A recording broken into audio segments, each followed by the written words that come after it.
In a Lonely Place with Matt Pinfield. Today's guest, Greg Hetson.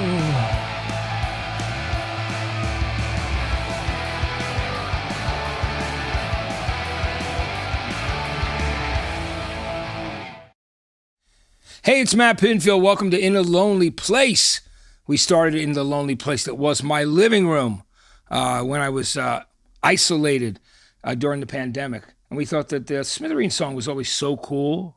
New Order song was good too, and so was the movie. Humphrey Bogart was in it in 1950. But we're no longer in a lonely place. Now we're in the studio in Studio City, Rolling Live Studios. And I think one of the real drawbacks is that it's right next to two ice cream parlors. And I've been, you'll see me slowly gaining all the weight that I worked off back again because I'll be stopping in those ice cream places pretty regularly. But let's be serious now for a minute. I was being serious, actually. Let me get my serious face on. Yeah, there we go. I want to tell you about my guest today. He's a great friend of mine and a guy that I've admired for a long, long time as part of two of the most important punk rock bands of all time, of course, Bad Religion and the Circle Jerks, who have now reformed and recently had a big debut in the Billboard Hot 100 with their debut album, Group Sex. And I've been wanting him to be on the show for a while, so I'm really happy that he's here. It's Greg Hetson. Greg, what's going on, man? Not much, yeah. I'm glad we're here in the studio. We had some technical difficulties at my house. We tried to do this about a month ago. Yeah, but it's cool that you still get to do some punk rock karaoke stuff there. Yes. Which is good. Now, for the people watching, one of the things that you've been doing during the pandemic, which is really cool, is continuing the tradition of punk rock karaoke, which was a touring thing for so long. And I remember getting up and doing Sonic Reducer by the Dead Boys with you at the Viper Room. Mm-hmm. But you toured that all over, and recently you've been having all these legendary punk rock singers on there, like Milo from The Descendants, and I was lucky enough to do Ace of Spades by Motorhead, and just a bunch of our other friends. Mark McGrath recently doing Pretty Vacant, which was, he slayed it. Yeah, people were hating on that when we posted Mark McGrath's going to sing, and we're like, contempt prior to investigation. Wait till you hear it before you start hating on it.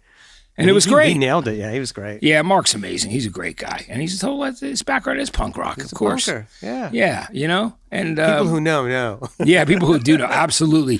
So hey, tell us about punk rock karaoke and how you ended up doing that, because it turned into such a great thing that people look forward to. And you've played all over the place. Tell me how it started.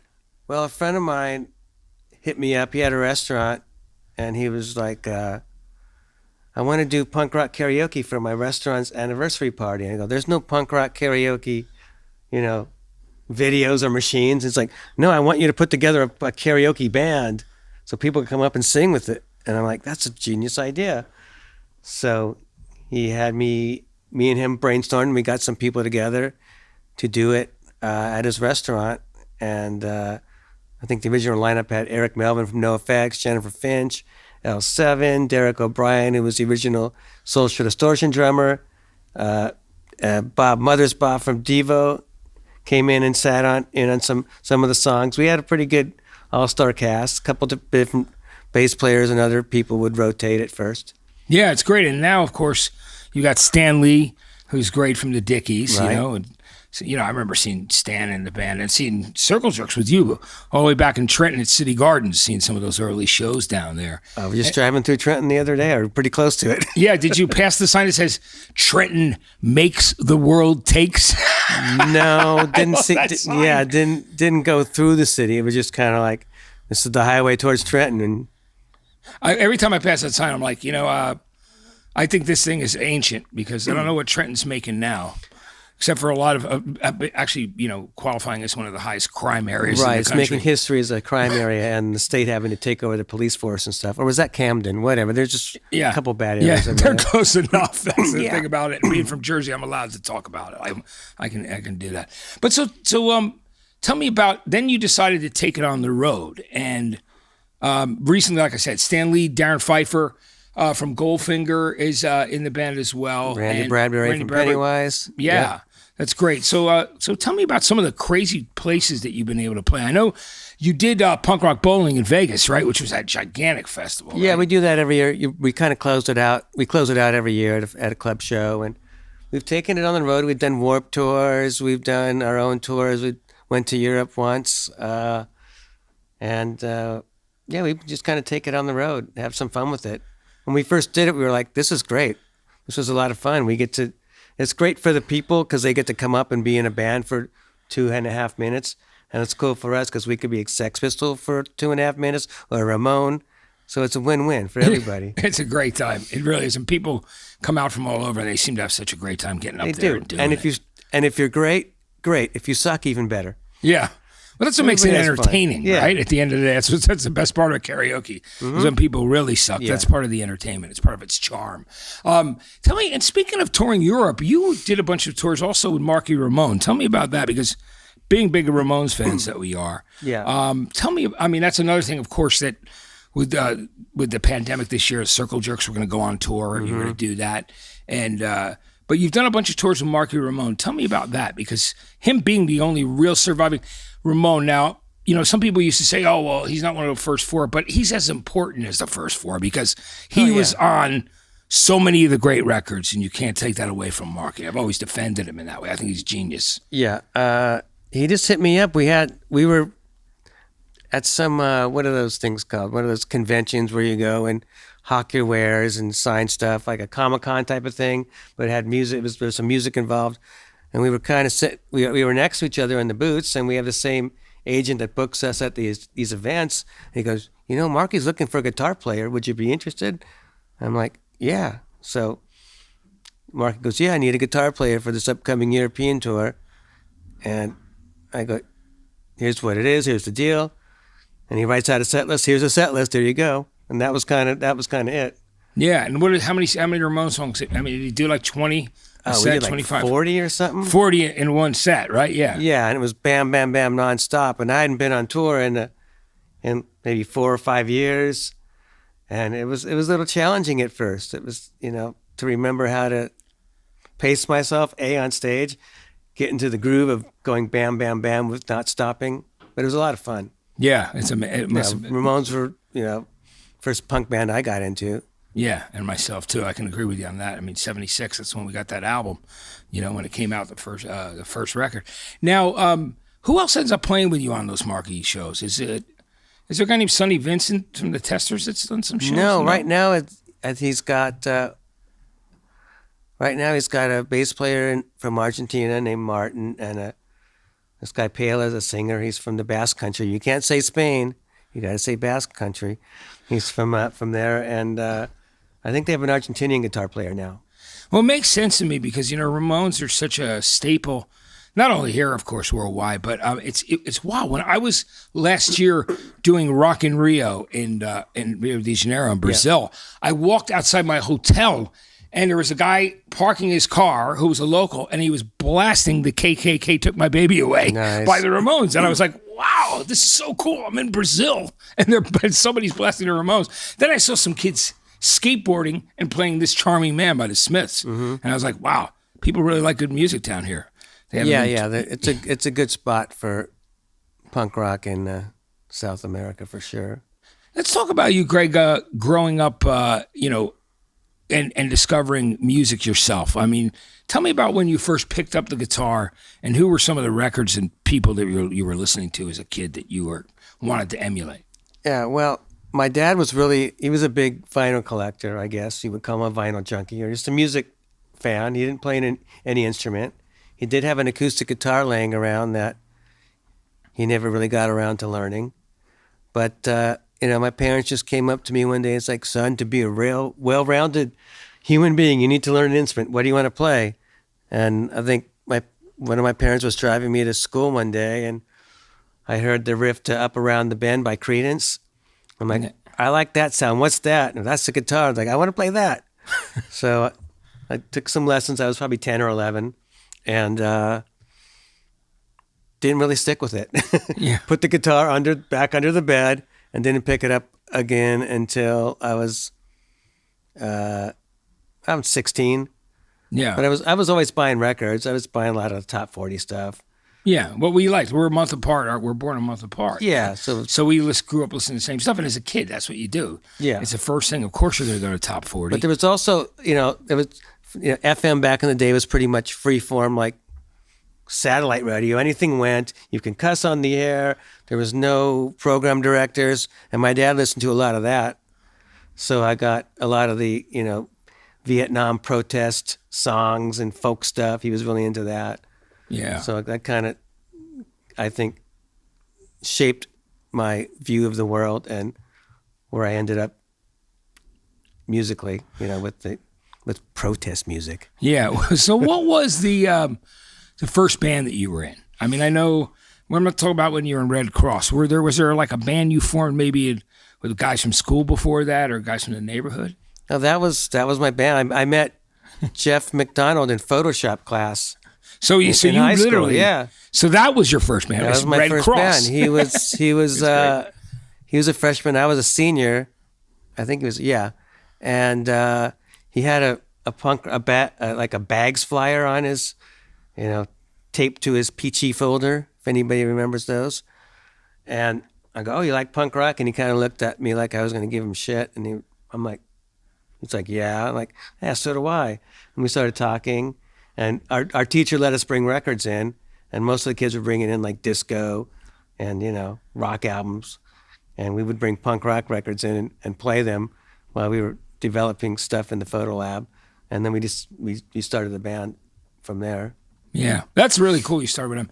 When I brought my punk rock records in, there were people that were so flipped out by it and offended to music appreciation class in high school that I remember them literally running out of the room with their fingers in their ears like, "What is this stuff?" And they're the same people now that go to stadiums and chant, "Hey ho, let's go." So, of course. But yeah, and then around that time, I took some lessons again. Right around the time I met Steve, Jeff McDonald. Did I say Steve or Jeff? I met Jeff in Photoshop. Yeah. I can't remember which one I said. You said Jeff. You were right. I did say Jeff. Okay. I'm a little frazzled. So you in school, so here you are. You start with a band that becomes a well-known band. Literally, and a popular band around Los Angeles with Posh Boy and everything. But we were like one of the first younger kid bands. Most of the bands, the people were like, in their early 20s, and we were a bunch of kids. And around that time, we had discovered the first Black Flag single. This is one of my favorite stories. Nervous Breakdown, right? So, Nervous Breakdown. Yeah. And we looked, we would always read the liner notes, and it said SST Records, P.O. Box 1, Lawndale, California. And we lived in Hawthorne, which is right next to Lawndale. So after school, we would go and stake out the post office box at the post office in Lawndale, hoping we would meet them because we were trying to network. We didn't know how to get a gig. We were, Steve was 11 or 12 when we started the band. Yeah. We eventually met Black Flag, and they kind of mentored us and helped us get gigs. That's amazing. That's really cool. So what were those early gigs like? And, of course, Red Cross became a band that, got more recognition in town because of Rodney on the Rock and getting played on K-Rock. How did that transpire? How did you guys end up getting your music to him and to K-Rock at the time? Which was I just think that we met Robbie Fields from Posh Boy Records at a gig, maybe at the Hong Kong Cafe, which was a cool spot in Chinatown here back in our day, Sonny. And we thought there weren't that many punk labels, so we didn't have many choices. And he wanted to put out an EP, which ended up being a compilation before it was an EP. Yeah. So that's kind of how that all started. Yeah. So you played with Red Cross for how many years? Was it about 3 years or so? No, not even. Yeah. Probably less than a year. I don't know. Yeah, less than a year. And we met in Photoshop in 78 or 79-ish. So... Yeah. So within a year or so, you were doing the Circle Jerks. Yeah, the band started... We had our first gig sometime in 1979 with Red Cross, and by like November or December, I'd already left Red Cross and was starting the Circle Jerks with Keith. So tell me about how that all happened. Like how, when you tell me about meeting Keith and the other two guys in the band. Well, yeah, we met Black Flag, and they practiced at a place called the Church in Hermosa Beach, which was kind of like this artist, kind of hippie artisty, center. And they had practice rooms, and we would practice down there. And Black Flag practiced there as well. It was the Last. I think I have my Last T-shirt on here. The Last, the Descendants, who else? I can't remember. A couple other bands. Yeah. And so Black Flag had this really regimented practice schedule, and Keith didn't always want to practice every day. And their kind of rule was like, no matter what you got going on, you got to practice. And if you can't show up, we do it as a 2-piece or a 3-piece. Or if only one person can do it, you got to show up. It just so he would hit me up to ditch Black Flag practice and drive into Hollywood to go to gigs in Hermosa Beach. And that's kind of how I became friends with Keith. And he had just left Black Flag. I just left Red Cross, and that's how we started. And you said, we're going to start a band together. Yeah. And it went from there. So tell me about going from that period of time to going up to releasing Group Sex. And well, basically, we just decided we were going to, write some songs, excuse me, and, play anywhere we could, parties, whatever, college frat parties. We just wanted to go out and play. Took any gig. We didn't care if we were the first on a 5-band. We just wanted to get out there and, get some experience because we were a new band, even though we'd come from other bands. And that's kind of how we just got going. And then Robbie Fields from Posh Boy hit us up about doing an EP, and we started to record it. And then he kind of went AWOL, went on vacation, and we didn't want to wait to release something, so we went and recorded an album and got Frontier Records to put it out. And Frontier put out the first And we record. just ended up finishing Wild in the Streets and giving that to him for the Rodney on the Rock compilation. That's what you did. Yeah, for the Posh Boy compilation at that period of time. We kind of dicked him over, but it's all good now. Yeah, I mean, I'm sure he understands this thing. Didn't want to wait. We had things we needed to do. Yeah. Damn it. And you wanted to keep it fresh at that period of time where it was happening there. Mm-hmm. And speaking of Group Sex, doesn't it blow your mind? Didn't you just debut on the Billboard Hot 100 albums at number 72 with the reissue? Yeah, like 40 years later, we're on the Billboard 100 charts. We probably promptly fell off of it, but that's cool.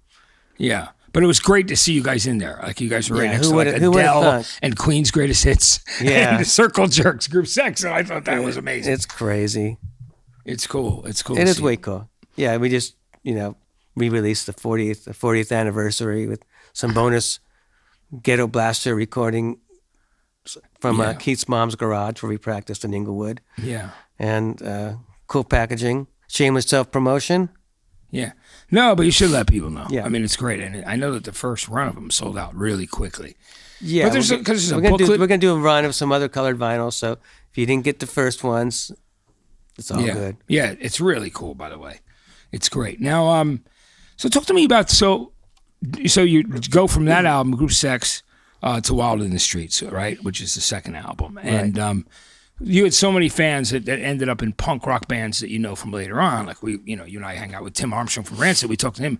He loves those records so much as well and talks about them. And he was wearing a homemade Wild in the Streets t-shirt a couple weeks ago when really? the three of us were together. Oh, right. I didn't think he knew you were going to show up actually there, but he just wore it anyway, which I thought was really cool because he loves that record. But tell me about what it was like, because I know when I saw you on tour on the East Coast, you guys were hitting the road. What were those early tours like for you? Like in that punk rock DIY way, what was the vehicle that you had? I mean, were you making mixed cassettes? What was it, on the road using like the, a map, an atlas map to get around? What was it like those early touring days? Yeah, we had a van and with all the gear in it, and it was kind of hit or miss. I mean, some places in the U.S. had a good punk scene. L.A., Chicago, New York, D.C. But sometimes you hit places like North Carolina and you're playing at a club where every band went through. I forgot the name of it now. Was it the Milestone? So. Does that sound familiar? Anybody from North Carolina or whatever? Yeah. Anyway, it was basically a house that they converted into a club, and you played in the living room. They had a PA column set up, and that's where all the bands came to, the alternative or college radio or the punk rock, whatever you wanted to call it back then. Everybody went through and played that. So that was kind of like what it was. A lot of DIY hall gigs. Sometimes you'd show up and it had already been canceled because there was no permits. The cops already broken up before he even pulled up to load in. So it was a lot of chaos, but a lot of fun. And we had the road atlas, and we had these, bogus calling card numbers so we can call home or the agent to find out what was going on. Yeah. They were just numbers that you had to you called. What was it for long distance? Well, back then you'd go to a payphone and I'd like to make a call and charge it to another number. Yeah. Oh, so you totally do the creative things we would do to get away with it. Yeah. And not pay for it because we didn't have the money, right? Yeah. We didn't have the money. We were barely breaking even on tours. Having a good time. But so there was a magazine called Overthrow. Remember that magazine? Yeah. And it was kind of like a, subculture anti-establishment magazine. And they had a list of calling card numbers that would work from like IBM and Coca-Cola and whatever electric companies. So we would just pick some random one, go down the list to make our phone calls. And, that's amazing. They get charged back. Sometimes you charge it back to the phone company, which is always fun. It's amazing that you could get away with that. I mean, I think that's great. It reminds me of the Abby Hoffman Steal This Book, right? Yeah. You know what I mean? Because just like giving you ways to get over on the establishment. Exactly. I think it was really important back then. Yeah. Not to mention, I mean, how many like living room floors did you sleep on? And a couch was a luxury, right? Yeah, we learned pretty quickly that if people invited each to their house, that meant there was going to be a party and you were getting no sleep. So we would just pile everybody up in one or two rooms. We started with one room, and if we made a little extra money, we'd get two. Yeah. Because those nights at places, you weren't getting any rest. There was like serious drinking going on. Yeah. Or drugging or just people in general raging. So yeah, so you would actually literally have to discipline yourselves, right? And go, hey man, that last night we got to be able to play tomorrow. We got to get some rest. Exactly. We learned that pretty quickly. There's great stories about some of the like one sheets and flyers that you guys had sent out when you first started touring, saying we are a nonviolent punk band. Tell me about those things. Who was handling the booking for you guys at that period of time? I guess when we first started, we were doing everything ourselves, and probably, I think our first tour we went out of the state was probably 1981. We went to the East Coast and we had an agent out of New York book it. But we pretty were much doing it ourselves until we got a real agent when Wild in the Streets came out. But yeah, we just went. There was some violence kind of starting to creep into the scene then, and we just wanted to make it known that we were just out to have a party. We weren't causing any trouble. You wanted to have fun. It's amazing when I see those pictures of you, Greg. It's like you guys are all, you and Keith and the guys are all. You're just kids, man. Yeah. I mean, you're literally kids at that time. Yeah, I was 19 when the band started. Yeah. And did you? What are some of the? I mean, when you're touring like that, when you're on your first tour, do you have any certain memories of things that are good or bad that happened while you're on the road? Was there any crazy moments or just like breaking down or any of that other kind of stuff? What was happening at that? Oh, let's see. Early crazy moments. There's some crazy moments where, where people might have got a little out of hand by partying and ended up passing out in the lobby, and we'd have to scramble out of the hotel because the cops were on their way. Yeah. There was a few things like that. Yeah. And, what else? And was your vehicle very dependable? I mean, did they make it through almost always? Yeah, our first touring vehicle, I think we started out with renting vans, and we realized that was not very economical because we came back with no money. So we had a short, I don't know what you would call it. It was a panel van, a Dodge panel van, but it wasn't a long one. It was very short. No seats in the back. We put some carpeting down, and there'd be like 6 or 7 people in it, and we pulled a trailer. Yeah. No air conditioning, and that's how we toured. I remember one tour we started out, it was like a 3-month tour. It was snowing, and by the time we ended up in Texas, it was like 110 degrees with 90% humidity. Yeah. And by the time the thing changed, so you got to experience all of it, right? Yeah, we had to prop the back door open with a block of wood and some rope so we can get some ventilation through.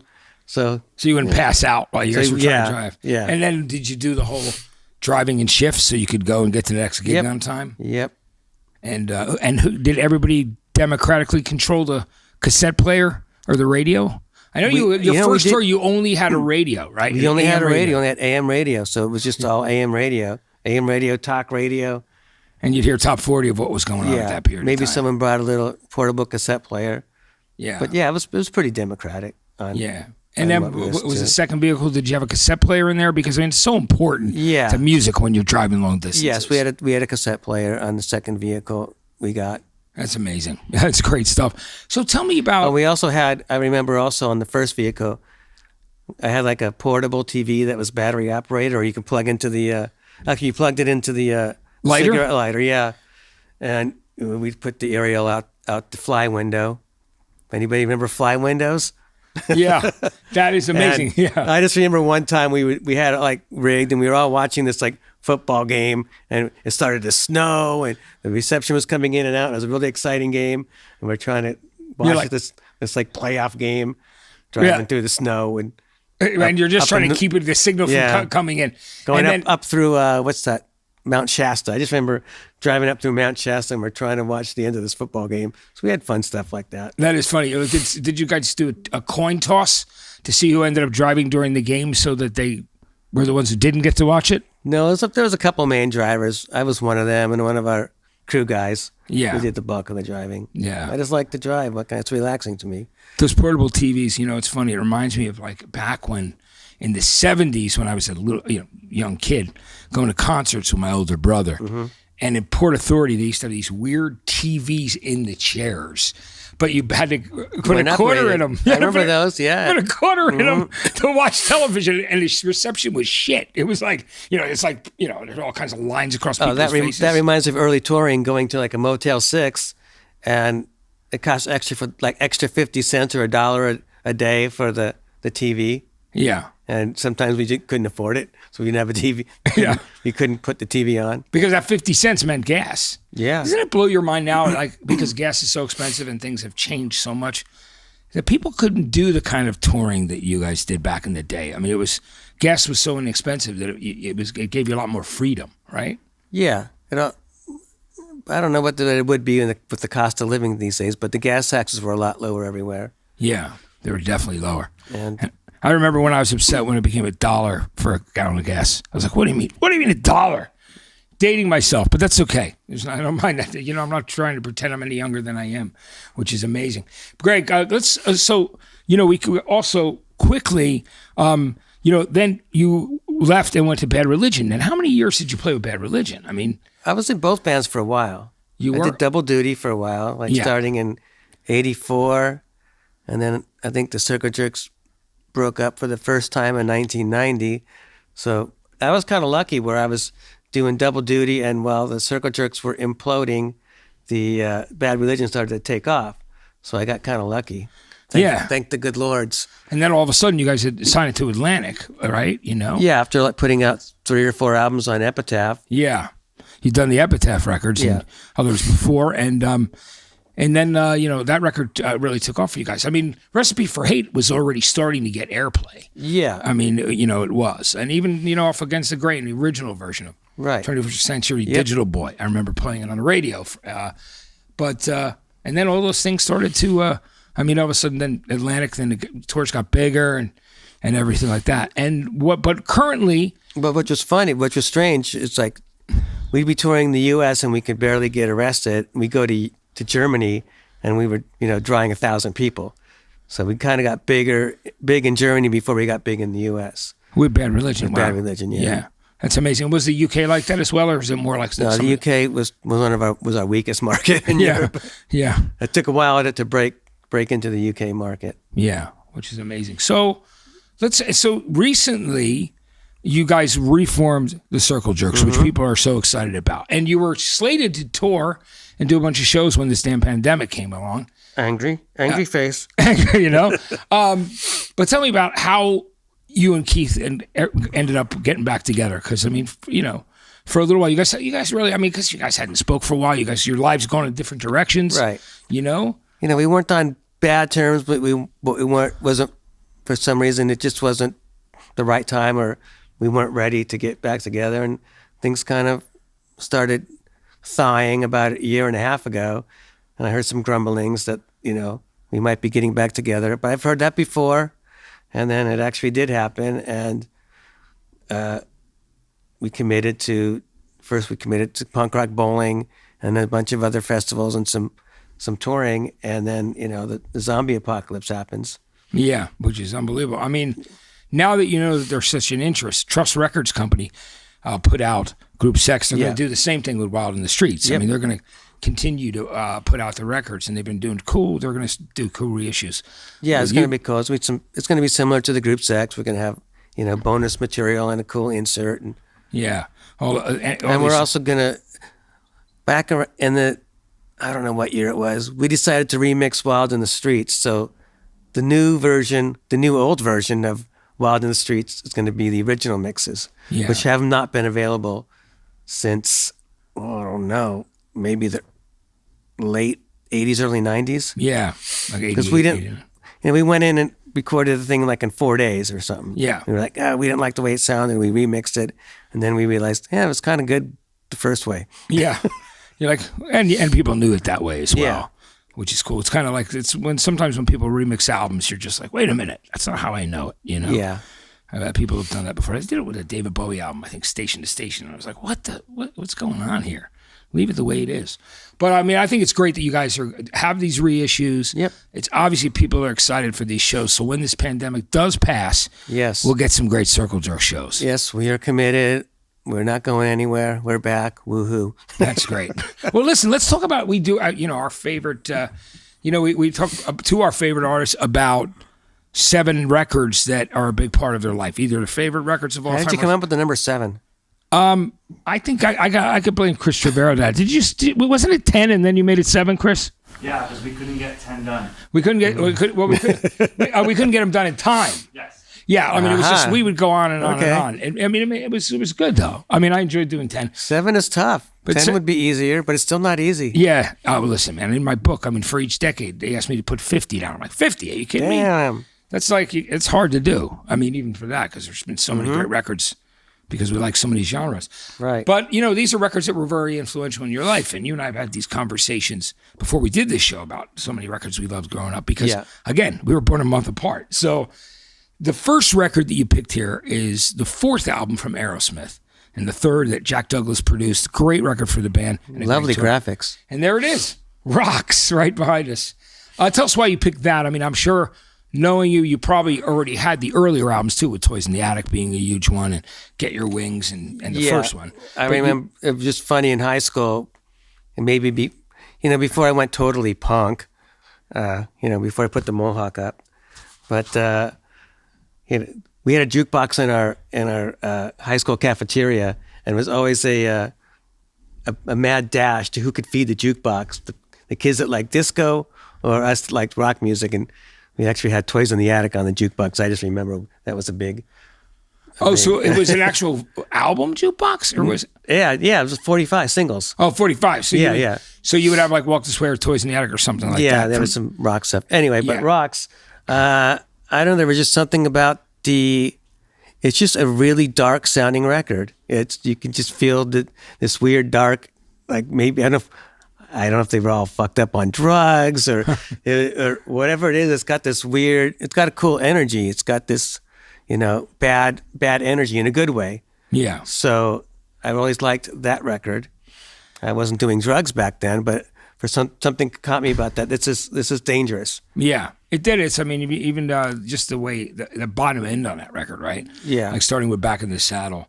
And then songs like it's Combination, things that are, like Rats in the Cellar, Sick as a Dog being a great song to open that second side, right? But it's the sound's great. The guitar tones are great. I was just, learning guitar around that time, so it was a heavy guitar influence record that I enjoyed. Yeah. Did you ever get to see Aerosmith back then when you were younger? I saw them on the what was the album after Rocks? Draw the Line. I saw them on the Draw the Line tour. Yeah. And it was so loud and distorted, and they were terrible. Yeah. Oh, that's my experience. I saw them later on. They were great. Yeah. Well, that's the thing that happened with me. I saw the Rocks tour with Ted Nugent opening, right? And I just seen Queen at the Beacon Theater in 1976. Phenomenal, right? Seeing that Night at the Opera in the Beacon Theater, and they were top of their game. And then seeing some other bands around that period of time, and then loving Aerosmith, being one of my favorite bands, and being most disappointing show ever. And I've actually told them that I was brokenhearted by that show. I was supposed to go to the tour you went to, Draw the Line, except one of my friends changed the like the numbers on the tickets. He thought he was going to get us better seats, and they walked us in through the orchestra. And I'm like, wow, and walked us right out the back door. So we never got to see that show. Oh man, which was unbelievable. That's terrible. It was my guitar player in my band. But anyway, they were so much better later. Like Permanent Vacation, I saw that show, that tour. Is that when you saw them? They were great, yeah. Yeah, because they had Deep Purple in the middle, and they had Guns N' Roses opening. And I think I missed the openers, but I did see that tour. He was doing backflips, Steven Tyler. He was like the best I'd ever seen him, and he sounded amazing. They all did, Anyway, I'm glad they got to redeem themselves all those years later. They're a fine rock combo. Yeah, absolutely, and still all original members, which is a great thing. Well, it's all original members again. Depends on who's playing. Right now, there's a little Joey Kramer issue. Yes, there is. On that last thing, but there's always something, right? Yeah. Now, the next record that you picked is, again, it's one of those records. It's funny that we're talking about your favorite albums because this is one of mine as well. Can I do the click? Yeah. Like the PowerPoint? The next one. It's Creedence Clearwater Revival. There we go. Cosmos Factory, right? Yes. So you changed it. So you got the magic. Now, I, like you, love this record. This was their biggest album. I think probably their biggest selling, maybe, I'm almost sure, but it had the most hits on it. That's for sure. Because, it had Looking Out My Back Door, Up Around the Bend, Who'll Stop the Rain, Traveling Band. Yeah. All those songs on there. Run Through the Jungle, Long as I Can See the Light. And I Heard It Through the Grapevine, which they released later. Tell me why it's such an important record to you. Oh, basically because it has Up Around the Bend on it, and that was the song that made me want to play guitar. Yeah. And you listen to those old Creedence records, and they still sound great. The production value was great, and I guess the lyrical content was pretty decent. And he had a great soulful voice. He had, John Fogerty has a cool voice. Not to mention, do you love the fact that he said that he made in fact, the year 1969, they put out 3 albums in 1 year. That was crazy. Back in the day, you had to do at least 2 albums a year. Yeah. Because everything was pretty single-oriented back then. Yeah. So it was all about the singles. All about the singles. And I was buying singles before that, and this is one of the first full albums of any band I did. It might have been the first album I bought, besides like a Beatles album. Yeah. I think it's about the same. I agree with you. And it's just, it was a big bang for your buck at that period of time. Yeah. Because, if you were mowing lawns or delivering papers or whatever you were doing to earn your money at that time, there are a lot of hits on this record. It's a great album. It is. But do you know what John Fogerty said in an interview? He said that the reason he never stopped writing and recording was he was afraid people were going to forget about them. Yeah. And they never did. His records still hold up. And it's cool about it. It's like you can see all the instruments they're playing. It's cool, like in a rehearsal spot or something, which I always thought was cool. Yeah, it was, what's his name? Doug Clifford's. Yeah, isn't there a, can't tell by the graphic there, there's like those toy organs there, which I had at the time. Yeah. One of those, and there was a light bright. Isn't that a light bright there? Yeah. I had a light bright. It was kind of cool. It's like, they're kind of normal people. Yeah, exactly. They're not superheroes because they're in a band and they're touring the world. Yeah. I know, it's amazing. Yeah, they had it was and a 10-speed. Look at that derailleur. Yeah, got a 10-speed in there too, and it's cool because again, it really was their rehearsal space, right? It was Doug Clifford, the drummer's place, and his nickname was Cosmo. So that's where the Cosmos. I was wondering where that came from. Now I know. Thank you, Matt. Yeah, there you go. Just a little bit. I learned, but I needed to know. Today I'm out of here. Okay, you got it. We'll see you next time. We'll finish this interview around. Now, you are playing in punk rock karaoke with one of your all-time heroes, who's now one of your best friends, Stan Lee from the Dickies. So the next album that you picked was, you can use the switcher. Go ahead. There it is. The Incredible Shrinking Dickies, which is the band's first full-length album, of course, right? Right.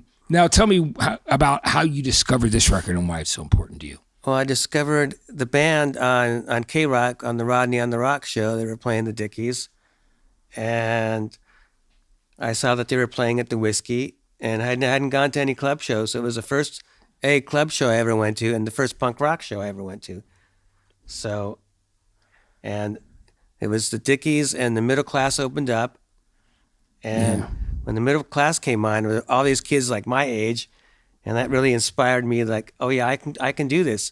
I don't need to be a guitar virtuoso. Because back in that day, Van Halen was coming out and all these guitar players were starting to play these technical, crazy, shreddy stuff. And I couldn't play that way at that time. I still can't. It's not my thing. But seeing bands like this made me feel like I was, there was not much separation between the audience and the band. The bands were hanging out in the crowd. I'm like, what is this? This is weird. Yeah, I mean, that was what punk rock was all about, was putting everybody on an equal level in the first place, which I think was the thing that was cool. It was, influential, one of the first punk albums I bought. What are some of your favorite tracks on it? Oh, heck. One. I'm drawing a blank what's on it. Yeah, right? Is Nights in White Satin on there? I know. No, it's not. What is Doggy it? Doo, is that on there? Doggy Doo's on there. That's good. Give It Back's on there, which I love. Give It Back is the best. Curb Job. Yeah, Curb Job's on all there. Those are coming the back. original songs. I mean, there's covers. Yeah. They've always done covers. My favorite cover is Gigantor, that single of that, their cover of the cartoon theme. But I was thinking for a minute, because they've done so many cool covers, like Nights in White Satin. They did so many other, I mean, everything that they sped up. Paranoid, of course, they did great. I think that was the first song I might have heard by them, Paranoid. Yeah. They were playing and you couldn't believe it was K-Rock. faster than the Black Sabbath version. Yeah. Which was the like, thing. Wow. And you listen to it now, and it's not even that fast, but back then, it was, it was like nothing else, right? And they were on that compilation album of A&M Records called No Wave. Right. That had the Stranglers. I think it had the Police and Joe Jackson on it. And a few other people, but it had Give It Back and Paranoid on there, if I'm not mistaken. Oh, no, You Drive Me Ape, You Big Gorilla. Right. So it was that was on there too. Yep. Yeah. So those were the songs that were on that compilation. That's how I discovered the Dickies. Yeah. I bought that and said, "Oh, these guys are cool." Well, I had like the 10-inch of the 10-inch Dickies of I forgot. I'm drawing a blank. What's on there? It was probably Paranoid and some other stuff on there. Yeah, I like white vinyl, and then I bought this album, and that came out. I thought it was really funny when we were recording our punk rock karaoke track, and Stan goes, and I just happened to say, "Oh, I have the Gigantor single with Bowling with Bedrock Barney, with the black and white, cover on the back of the kid in the cartoon." He goes, "You have that copy?" I go, "Yeah." He goes, "That's worth $7,000." I'm like, "What? 7-inch worth $7,000?" I'm like, "It's probably in a box, beat up somewhere. I didn't take good enough care of it." Not that I'd get rid of it anyway, but I think I didn't realize that there was a color version of it that was like the main one.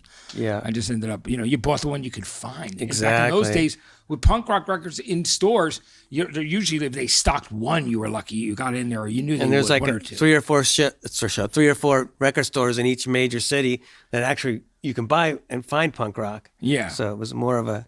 You had to hunt it down. Yeah. You had to really hunt it down.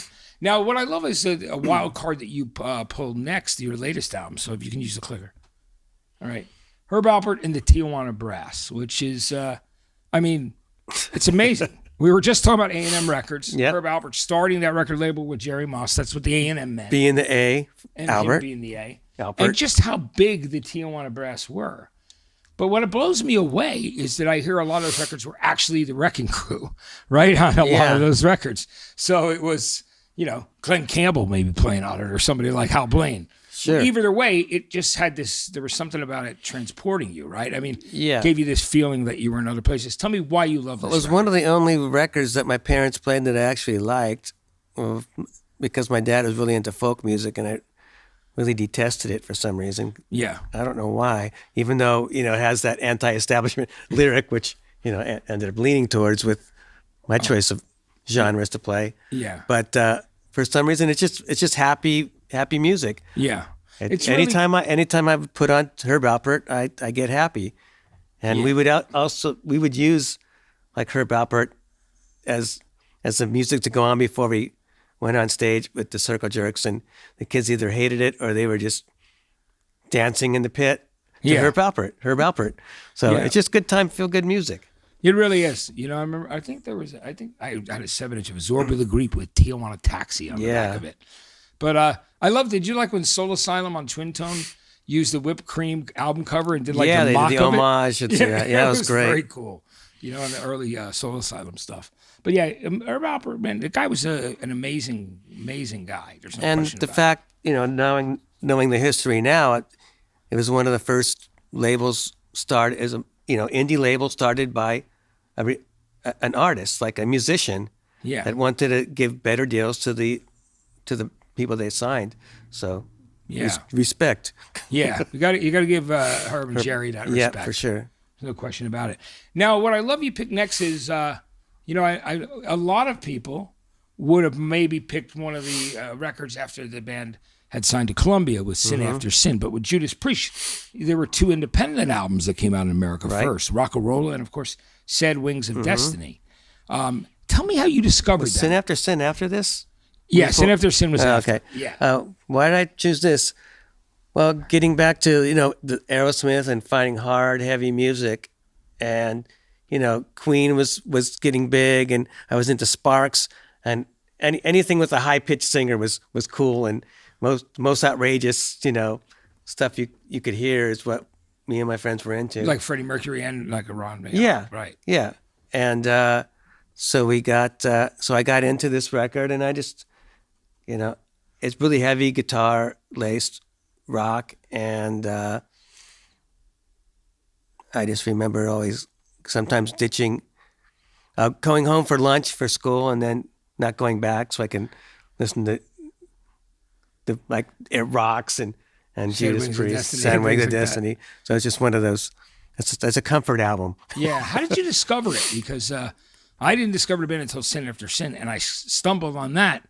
Nobody was playing it on the radio in New York, so I went to see them open for Stars and REO Speedwagon. I was going to see Stars, the band in the middle, because they were managed by Bill Aucoin, who managed Kiss. So you saw Rocksteady Productions on the record, and you're like, oh, well, if I like Kiss, then I'll check this band out, Stars. So I bought the record. They were opening for a band called REO Speedwagon, were headlining, but they were more of a Midwest band, so we never heard them on the radio in New York. It was really interesting how it was very geographical. I'm trying to remember how I got into them. I don't know if I had a friend who had an older brother who kind of turned me out to the Ramones, so he might have turned us on to Judas Priest as well. Yeah, I think it's interesting because I saw them Sin After Sin tour, and if you look at the stage that you and I are sitting on right now, it's basically... Was this how much 5 guys in a band had to play on? It was this small because they were the first of 3 bands at the New York Palladium.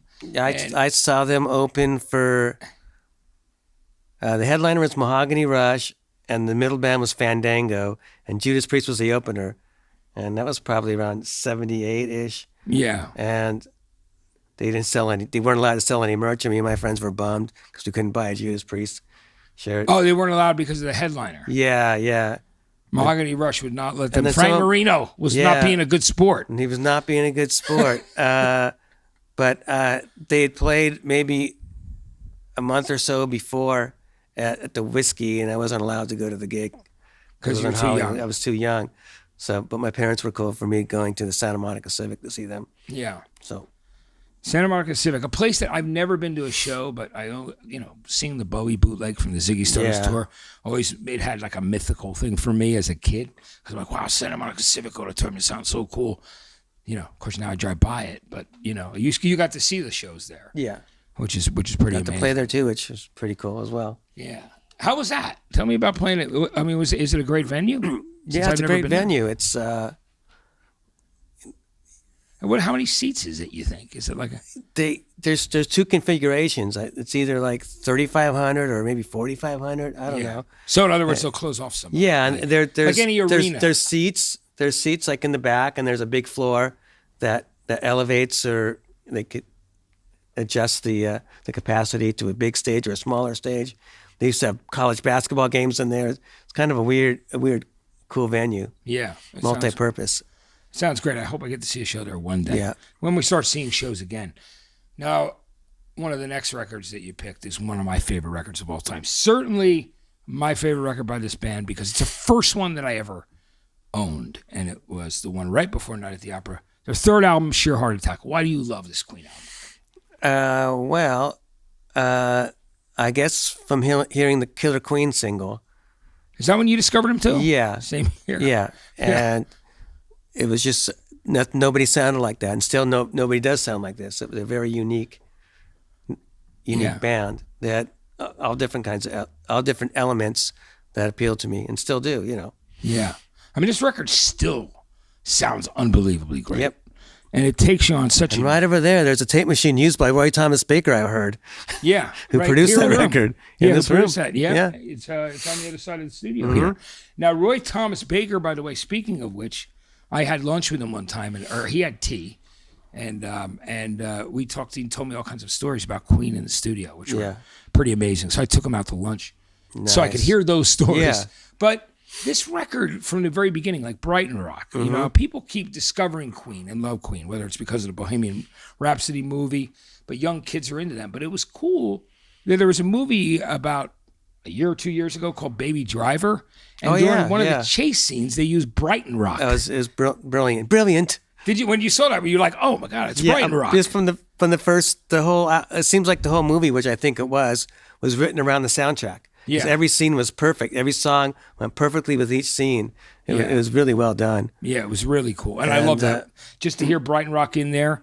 Right. And the first time that I went to England, I found out that Brighton Rock was rock candy. Like when you go out on the pier, like a carnival, rock candy is called Brighton Rock. I did not Pier. know this. Yeah. It's good to know. Isn't that funny, Brighton Rock? Because it's at the Brighton Pier for that seaside town where the Who's, Quadrophenia, and all that stuff was. But I liked it also because nobody was really doing those guitar orchestrations and using the Echoplex to get sound on sound.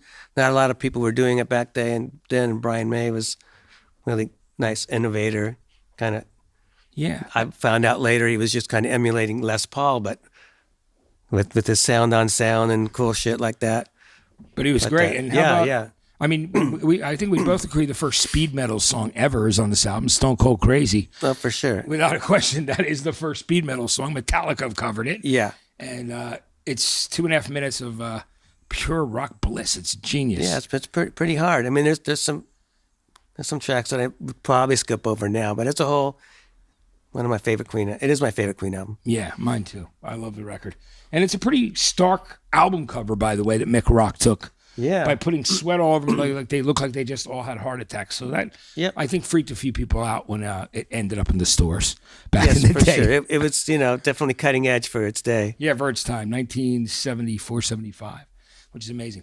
Now, the fact that you have gotten to play with Marky and you've loved the Ramones in general for so many years. I mean, Tommy's the one on this record, of course, because Marky didn't join until Road to Ruin. Right. But this is such a great album, the third Ramones album, Rocket to Russia. Yeah. Right? And the first album I bought was Ramones Leave Home. That's the first one I heard. So that was when I got into him.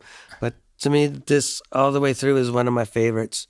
Yeah. It's got songs on there that weren't even singles, like I Can't Give You Anything. It's just like one of my favorites. But you got Rockaway Beach on there, right? Yeah. And what are some of your other favorites on there? Like I Don't Care. And it's just, as a whole, I mean, the first 3 or 4 Ramones albums, the whole thing, all the way through, all of them is good. But for some reason, this was always my favorite. Yeah. And I think the production level was up a notch on this one. The guitar sounded thicker and heavier, so I was more drawn to this one out of all the other early Ramones records. Do you remember the first time you saw the band play live? Yeah, I actually saw them play. A little known fact, I was ditched school one day to be an extra in Rock and Roll High School. The scene where they're waiting in line to buy to get into the concert, and when the Ramones pull up, and literally I just want to have something to do. They're in the car. Yeah. And so Marky's playing. He's got his sticks. And I didn't make it on screen, but you got paid like maybe $20 and got fed lunch. But you're somewhere in there. I'm somewhere in there. Yeah. But they also did the live sequences at the Roxy. So I went and saw them play at the Roxy, and that was Oh, so you were at that show? I was at that show where they were filming the live stuff for. How far were you staying away from the mouse? Like remember when the mouse and the rat exploded in the movie? Yeah, which is so great because the Ramones, they played other rock and roll, but when it got to the Ramones, they actually exploded. Right. The rodents, and so there was a giant rodent dancing in the audience. Yeah, I saw some in the pit. Yeah. Oh, it's amazing that you were part of that show. That is incredible. Speaking of movies, Decline of Western Civilization, right? You were in that too. Yes. Tell me about what that experience was like. I mean, just a sidetrack for a second. Yeah, they were filming. Circle Jerks were only to get band together for maybe 3 or 4 months, so we kind of maybe were the last band to get in and included, and we were very, very excited because we didn't know if we really deserved it, but it really Helped elevate the band. Elevate the band, yeah. It really brought light to all the great music that was going around at the time. You know, bands like X and Black Flag were in it, and it was just, one of those things we lucked into. Being within 1 year, Group Sex, The Decline of Western Civilization, and the first Rodney compilation. It was, a good. All of a sudden, your name was everywhere. A good hat trick of everything. Our name was everywhere. Then Let Them Eat Jelly Beans as well. The other great, not documentary, compilation that came out around the same time. Yeah, that was cool too. So there was. It really exposed us to a more worldly audience. Bigger audience. It's amazing for when you look back on it, how quick all that stuff took place. Yeah, we went from like a local band to being known nationally and internationally because of stuff like that. And to be, I've been in 3 really important bands, California bands with all 3 of the bands that you've been in, which is pretty amazing, And you did a thing called Black President for a little while too, right? Yeah. So tell me about that real quick. Yeah, I was with Charlie, who was in Goldfinger, and Christian Martucci. Who does he play with now? Oh, Stone Sour, I believe. Yeah. It was just a little side project with some friends, and I didn't really have much time to devote to it, so they kicked me out of the band. Yeah, but you were busy. I was busy. I got it. It was all good. Yeah, it's pretty amazing though. But I just got to say, I mean, I just love that you were able to come in, Greg, and we finally got you in here because I know we had some technical problems. We went through time. 7 albums already? Did we go through? We got through them all. Damn. I cannot believe we blew through those 7 albums so quickly.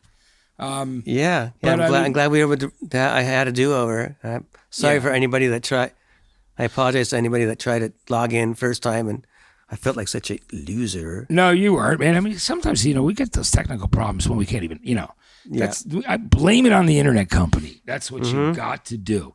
And by the way, just so people know, you can always watch this episode on demand. If you're seeing it live and some of your friends miss it, you can always tell people to go back on. It's really important. I just want to tell people that. Tell a Greg, friend. really quick. Yes, sir. So, I mean, when this pandemic passes, can we expect both Circle Jerks tour and punk rock karaoke shows? Yep.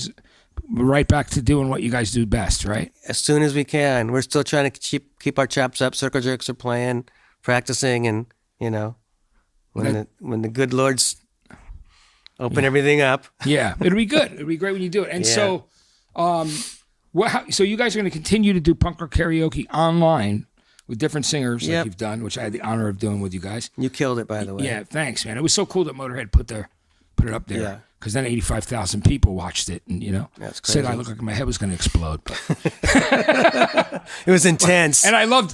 Most of the comments were all really positive, which was mind blowing. So it was so cool that it was up there. And I remember the night we were celebrating Halloween, and I remember you telling me that it was up there, and it had gotten up there. And all the comments were really positive. And you know how brutal Motorhead fans can be if they don't like the way you do something. Yeah, they will shred you. I thought the one funny comment was, he looks like he snorted a pile of cocaine. I'm like, no, I'm clean and sober now. That's my natural look, which is so true. You know what I mean? That's it. So, but funny. It was pretty funny. Yeah.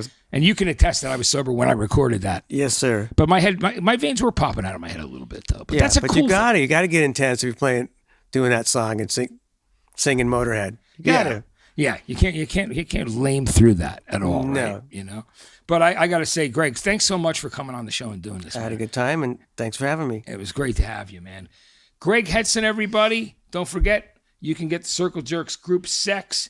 The new edition of the record has so much cool stuff in it. The vinyl release.